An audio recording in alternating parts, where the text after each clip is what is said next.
5 sjávarútvegsfyrirtæki hafa samtals fengið nærri 13 milljarða afskrifaða frá hruni. Eigendur hafa í öllum tilfellum haldið fyrirtækjunum. Eigendur nokkurra sjávarútvegsfyrirtækja halda þeim að fullu þrátt fyrir milljarða afskriftir. 5 fyrirtæki fengu samtals 13 milljarða strikaða út. 50 fyrirtæki hafa fengið meira en 1 milljarð króna afskrifaðan frá hruni. Skuldir þeirra námu samtals yfir 800 milljörðum en 67%, 550 milljarðar, hafa verið afskrifaðir eins og greint var frá í fréttum helgina.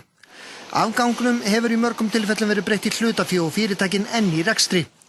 Þessar tölur eru frá í sumar og koma fram í skýrslu sérstakrar opinberrar nefndar. Bróðurparturinn vegna 14 fjárfestinga og eignarhaldsfélaga sem fengu 75% af skuldum sínum eða 390 milljarða strikaðar út. 5 sjávarútvegsfyrirtæki eru inn í þessum tölum en samtals skulduðu þau 21 milljarð.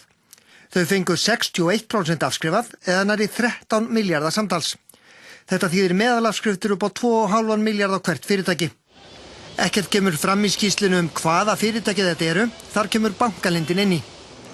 En sjávarútvegsfyrirtækin skera sig frá öðrum á þessum lista því leyti að ekki í einu einasta tilfelli var skuldum breytt í hlutafé.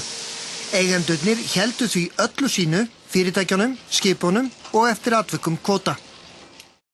Já, þetta svolítið bara eins og AOT sá á sínum tíma. Sá sem stelur litlu 4, sá sem stelur miklu athafnamaður.